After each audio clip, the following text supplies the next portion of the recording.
Ooh, okay. You draw your sword and prepare to meet the owners of the arguing voices. Two tall, spindly creatures appear clad in tattered cloth, over which they wear chain-mail jackets. They see you and instantly stop their argument. They are hobgoblins and draw their swords to attack you. You must fight. This guy's a disgusting bleeding orb thing. Yeah, those are hobgoblins. I would have thought well, I suppose they're big goblins, aren't they? So they wouldn't be that muscly, but classically I think of hobgoblins as being quite buff. You must fight. You must fight. Yes, fight on. Duh. Okay, so basically I push the button, it automatically rolls. Then I've got my skill, this is their skill. Dice roll. Okay, seems easy enough. They've got 4 stamina. Fight on! Red dice is theirs. Ouch. Keep fighting. I guess it's 2 hit points per hit? Yes, 2 points per hit. Keep fighting! Damn, lucky hobgoblins. Oh, these rolls, brah. These rolls. I defeated the first hobgoblin, but now I have to face the second one. Okay. Ooh, this one's stronger. Keep fighting. We shall give them no quarter. Wow, even on a double 1, I managed to succeed. That's, says something. Says something. Ouch. That's gonna... I am getting hurt, man. It's only, what, the first battle, and I'm getting hit pretty bad. I am triumphant. Was it worth it, is the question. If I went and purged 301. You search through the pockets of the hobgoblins and find 3 gold pieces, a tiny brass flute, and 2 maggot-ridden biscuits, which will restore 1 stamina each. There's also a necklace made of mouse skulls around one of their necks. To the left of the path, you notice a large hole in the ground with a diameter of some of 3 meters. Walking over to the edge of the hole, you see it sloping off into the depths of the earth. The crow didn't say anything about going into a hole, but I do probably have everything I need to survive down the hole, because if I get... Thank you. Because I believe I have I have the rope of climbing to get back out. I have the ring of light so that I'm able to see. So I think that we are going to become the Holy Diver and to spend too long in the Midnight Sea. Yes, let's go. As you descend into the hole, you notice large amounts of slime created by some huge creature. You wish to climb back out of the hole and continue walking up the path, 37. Wish to carry on down the hole, turn to 15. Well, I think this calls for a bookmark. Let's carry on. You jump... no, this, over here. The slope is steep, and you slip on the slime, tumbling head over heels down the hole to the bottom of into a large earthen... I do that a couple times? No, because the picture doesn't change size. Okay. I wasn't sure if the picture would take up a page, because it would have made much more sense if this was just on this page, and this picture just took up the thing. I like what they were thinking of with this program, but they didn't really quite think it through all the way. I'm guessing it's probably some compromise they made for, like, tablets and what have you. Earthen Cavern. You jump to your feet and are alarmed to see the shiny tip of a poison barb on the tail end of the huge stingworm coming straight at you. The stingworm is about 5 meters long and has huge yellow segments, but all you care about is protecting yourself from the barb. There's no time to scramble out of the hole. You must draw your sword and fight. Earthworm gem. Something, something, something. Fight. Skill. So I've got the edge on skill and the edge on health. So with any luck, we shall defeat this bra. Not like that, we're not going to. Come on. Ouch. Come on. Where's the rolls, man? Where's the rolls? 2 more hits. Not good. Come on. I meant 2 more hits to him, not me. In case that wasn't clear. Ooh, not good. Keep going. Ouch. Damn, I'm gonna get wrecked already. There we go. I'm triumphant. Was it worth it, though? You walk around the lifeless bulk of the worm to examine the contents of its lair. There are several skeletons, perhaps those belonging to other unfortunate adventurers. By the side of one of them, you find a leather backpack. Inside the backpack, you find 4 gold pieces and a small corked bottle containing a colourless liquid. If I wish to drink the contents, turn to 262, or rather leave the dark cavern, then 337. Well, no, not options.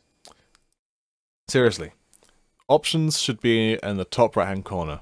The bookmarks should be probably top left-hand corner, and this stuff should probably either be static buttons or just not this stupid hover over thing. Maybe something I can toggle. This is stupid. I could eat some of these biscuits before I do it. Or I can be a cheap bastard and put a bookmark. I'll do that. Let's drink it. Come on, heart of the cards. You look at the bottle in your hand and then quickly gulp down its contents. You wait several seconds for some reaction, but nothing happens. However, when you come to pick up your sword, which you had put down in order to examine the backpack, a surge of confidence runs through your body. The liquid is a potion of weapon skill, which adds 1 point to future dice rolls when computing your own attack strength during combat. Its effects will last for your next 2 combat encounters. Taking the gold, you scramble out of the earthen cavern to the path above, and continue your journey northwards. Cool, good diversion. Before I read that, I will eat some provisions. Because I'm nearly dead. I'll leave myself 2 in case I need to give some to someone.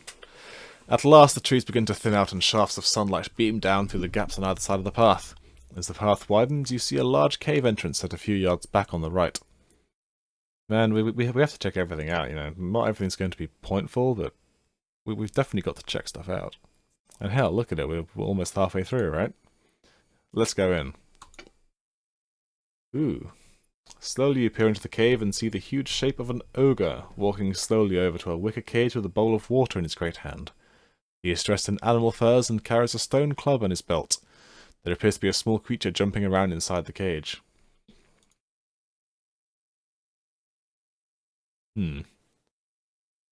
Okay.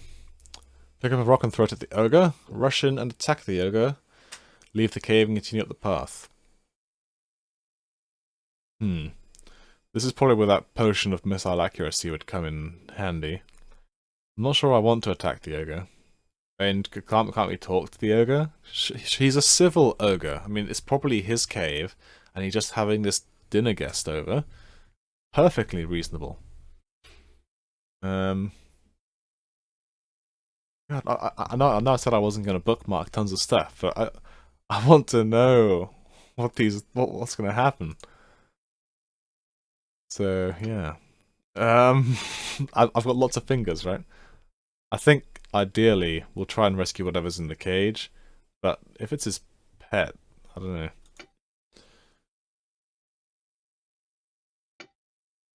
You pick up a good-sized rock off the floor and take aim. You throw the rock with all your might at the ogre, but are dismayed to see it fly past his head and crash against the far wall of the cave.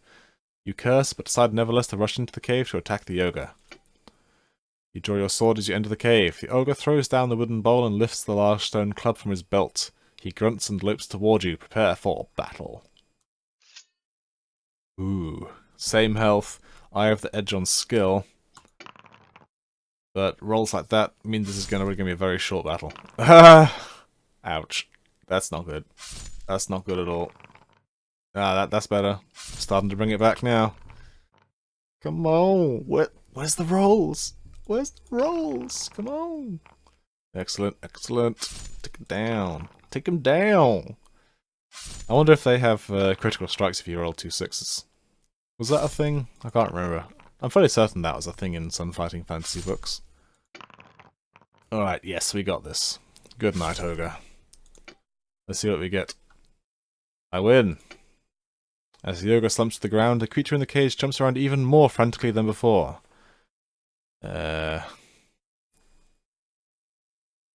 I would probably search the cave first, but I don't know if I'll have the option to then look at the creature. And if it's in this cage, then it probably can't get to me, but then it might. God damn it. I'm going to abuse this feature. I would search the cave first. There is not much of interest to be found in the cave. A straw bed, stone jars, a table, and a chair are all things that are immediately visible. But on a stone shelf above the bed, a small silver box catches your eye. Want to open the silver box? 240. Yeah, fuck it, let's open the box. You gently prise the lid off the box, but as you do so, a yellow gas escapes and envelops your face. I have nose filters, however. The gas is toxic and your eyes start to water. You hold your breath long enough to find the nose filters and slip them into place inside your nostrils. You inhale tentatively, but all is well. After a while, the gas cloud around your face fades away and you put the silver box into your backpack. So what, there was nothing inside it? Huh. If you want to walk over to the creature in the cage, 85. Inside the cage, a sinewy creature with brown, scaly skin is jumping up and down. He is a goblin, and he has a black, shiny rod hanging on a leather cord around his neck. That's probably something that we want. Let's unlock the cage door. We can always fight it if need be. You unlock the door and step back, drawing your sword in case the goblin tries to attack you. He picks up a wooden stool and, waving into the air, kicks the door open and charges at you, screaming. Bloody fool! You think you can take me? I have 6 skill points ahead of you. You can't even. It's over. Come on, this better be the handle. I win. You bend down over the lifeless body of the mad goblin and examine the rod around its neck. The rod is made of ebony, and there is a screw thread at one end. You're excited to see the letter G neatly inscribed on the other end of what must be the handle of the dwarvish warhammer. You put your find in your backpack and leave the cave to continue your quest northwards. Well, sweet deal! We got one half of this thing already. Man, it's going to be over in no time.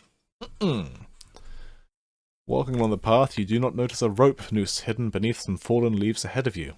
Your foot catches in the noose, and suddenly you are hauled into the air by the rope, which is tied to a sprung tree.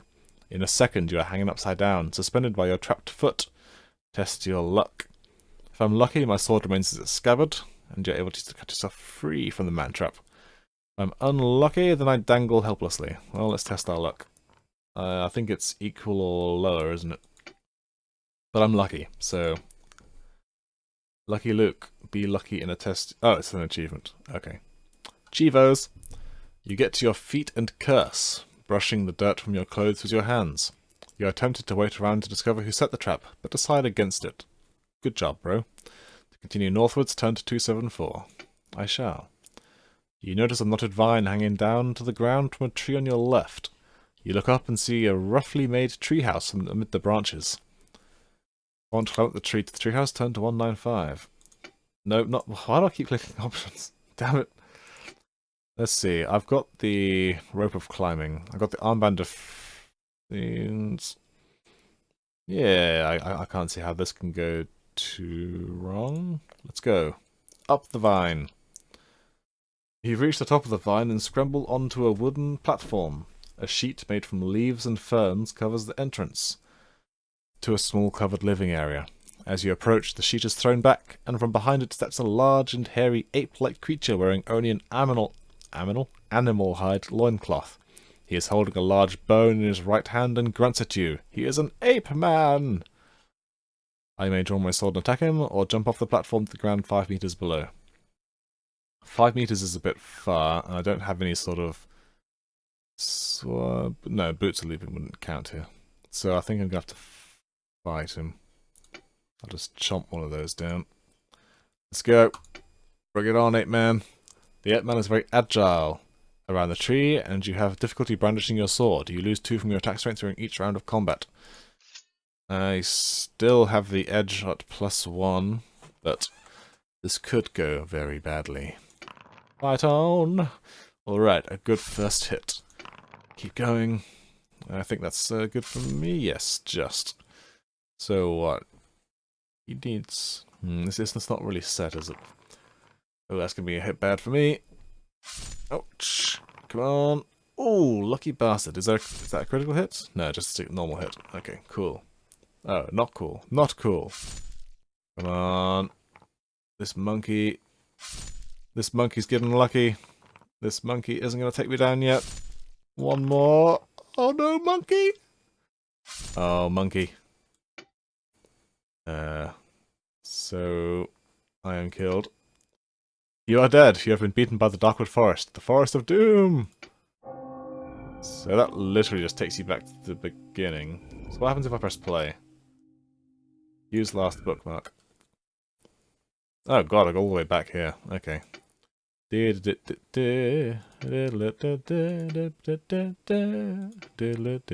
to fight the thing again, don't I? Fight. Fight on. Fight on, brother. Fight. Fight. What's taking so long? Fight. Why are the dice bouncing around like a motherfucker? Okay, I'm triumphant. Cool.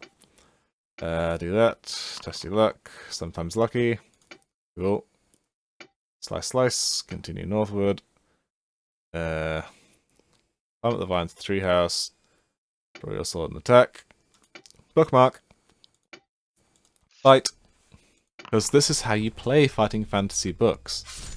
If you lose, you just pretend it never happened and do it again. That's how it works, right? Come on, Jay. Come on, Jay. Ooh, this guy. Is this monkey gonna beat me again? Oh, come on, man. Come on, monkey. Oh, it's going to come down to that final hit again. Come on. Oh, is that? No! Bastard. Wait, of course, no, it only counted for the 2 combats, didn't it? It wasn't a permanent increase. God damn it. Let's just, God, which page was I? I'm gonna have a lot of bookmarks. Loading, play, last bookmark. This is page 352. Cool. 352. Let's fight. Come on, 8-man. This 8-man. Maybe I should test my luck. I don't know. I'm not sure what testing your luck does. I know it decreases your luck each time you do it. Let's try it. Okay, so I'm lucky, so I do more damage. Cool. Okay, so basically you can test your luck and just get a lucky... So probably test your luck. If you're low on health and you just need to do like 1 more hit, testing your luck is probably the best way to finish off an enemy creature. Come on. Good. Monkey goes down. Was it worth it? Let's find out. You step over the body of the ape-man and enter his living area. Animal bones and rotting fruit litter the floor. The ape-man's bed is made of moss and lichen, and seems to be crawling with bugs. You shudder and step back out onto the platform. You then notice a copper bracelet around the ape-man's wrist. Do I want to put it on? I might turn into a monkey man myself. I don't really want to fight the monkey man again, so I'll put a cheeky bookmark in. Let's put it on. You twist the bracelet into place on your wrist. A powerful feeling surges through your arm and makes you jump. Your arm feels strong. You now possess a bracelet of skill, which will add +1 point to all future dice rolls when computing your own attack strength during combat as long as you wear it. You climb down the vine and continue northwards. Neat. Magical loot is always good. Soon the path leads out of the trees and onto a large plain with tall grasses. Beyond it you see rising ground and, further off, some low hills. The path splits and goes in 3 directions. Let's take a look at the map.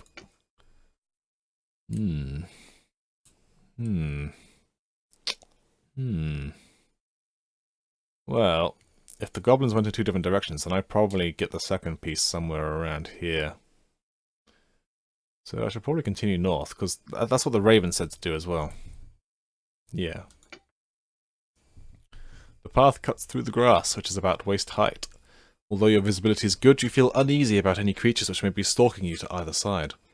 Suddenly the grass to your left moves and 2 wooden tubes appear, pointing straight at you. They are blowpipes belonging to 2 pygmies, who blow 2 darts at you. Pygmy! Ooh, am I lucky? I am lucky. What is my luck now? It's probably reduced down to, yeah, 6 out of 9. I am lucky. Now for the... Oh, bloody hell, second dart. Okay, so I still have a good chance of being unlucky. Whoops. I am unlucky. Unlucky barman, be unlucky. Chivos. I have a potion of anti-poison. Glug that down. The muscles in your neck start to stiffen and you feel the effects of poison from the darts running through your body. You reach quickly into your backpack and pull out a small bottle labelled Potion of Anti-Poison. You gulp down its contents. Your body relaxes and the effects of the poison fall away.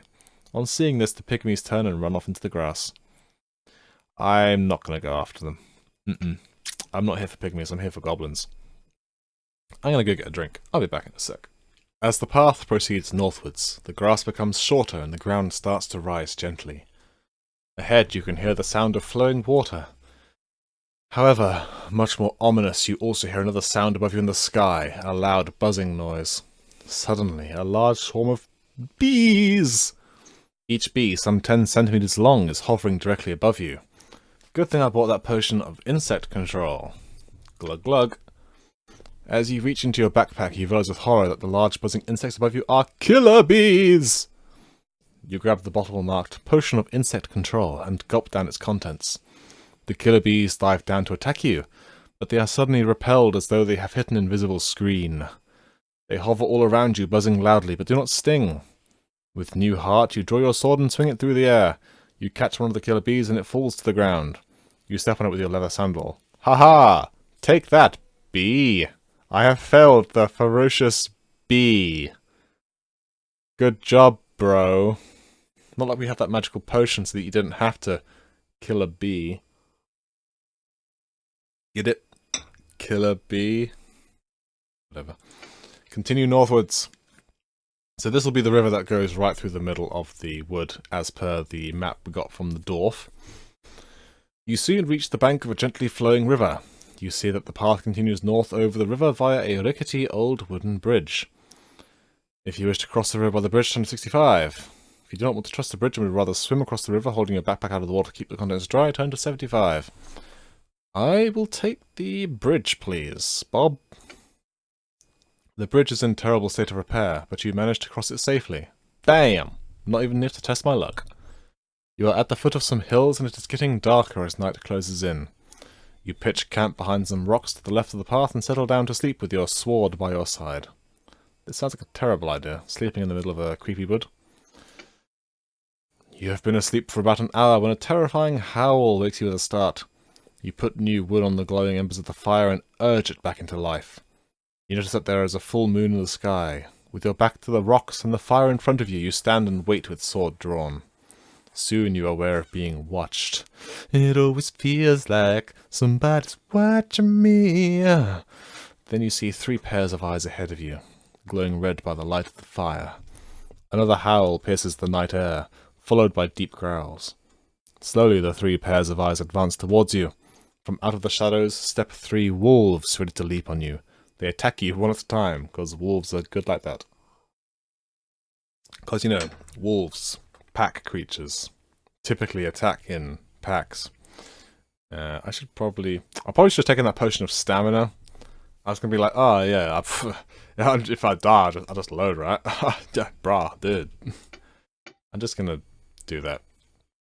If I need the provisions, then I am out of luck. I must fight. Fight on, brother. So I've got a big edge on the skill, but with dice rolls like that, whew, that was close. I think I win that one. Stop rolling dice. Thank you. Keep going. Alright, I think we're good. One more hit. That'll work. Okay, if I can keep on like this, then I'll be just fine. Wow, if I actually keep rolling exactly the same thing as the wolves each time. Ooh, is that a crit? Nah, that's not a crit. That should be a crit, man. Should be a damn crit double damage.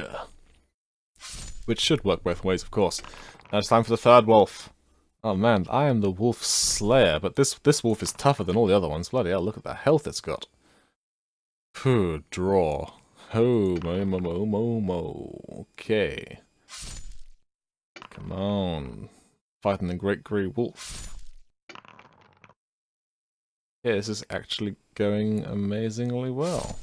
I might actually win this without taking a single hit. Look at that. I'm the champion. Look at that. Bam. Where's my Chivo? Where's my Chivo for taking out 3 wolves without taking a single hit? Ah, whatever. Eventually you manage to get back to sleep, but are awake early. In the morning light you notice the gold-studded leather collar around the neck of the largest wolf. It must be worth 15 gold pieces. Putting the collar in your backpack, you wonder who the wolf's owner might be. Because naturally, right on the spot, we're just like, yes, definitely, 15 gold pieces. Oh yes, ha ha. Haha. Yes, there it is. Good. Turn to 314. The ground is quite steep now, as the path winds its way up into the hills. By the time you reach the top of the hill, the sun is quite hot. All around in the distance you see the tight green circle of Darkwood Forest. Mist still hangs in the tall grasses behind you, but ahead you see a valley floor bathed in sunlight. All is quiet. As you start down the far side of the hill, you notice a small wooden hut to the right of the path with its door slightly ajar. I have not shied from danger thus far, and I shall not start doing it now. Enter the hut. A witch hut, maybe? The hut consists of one room containing a fireplace, a wooden bed, a table with 2 chairs, a washing bowl, a wooden chest, and shelves crammed end to end with birds' eggs. There is a lot of dust on the floor, and the room does not appear to have been lived in for months. Maybe we can find some provisions if there's bird eggs. Unless this is like a harpy nest or something. Let's open the wooden chest. The iron lock on the chest is old and rusted and will not open. I want to try and lift the chest and smash it on the floor, turn to 372. Well, I'm not going to just leave it, am I? Come on. Let's do it. Blah, blah, blah. Less or equal to your skills score. Alright, let's go. Whoa! Oh, clutch. Clutch. I have 1 in 12 chance of failing that one. Actually no, 1 in 11, isn't it? Explode. Nice cheevo. You lift the chest above your head and send it crashing to the floor. It bursts open, and amidst the splintered wood lies a large, light blue egg, nearly a meter round. It's not a dragon egg, is it? You tap it with your finger. It is cold and hard and feels like marble. Suddenly a crack appears, and before you can move, the egg explodes, sending fragments of razor-sharp shell flying through the air. To determine how many splinters of shell stick in you, roll 1 die. Okay, so I will survive if I roll a 6. Okay, 2. 2's okay. 2 shell splinters stick in you. You lose 2 stamina points. If you're still alive, you stagger out of the room and continue north along the path. Ah, I wanted to search the room. Oh, sod. Oh, I guess they're in order that I made them, so this is the last one.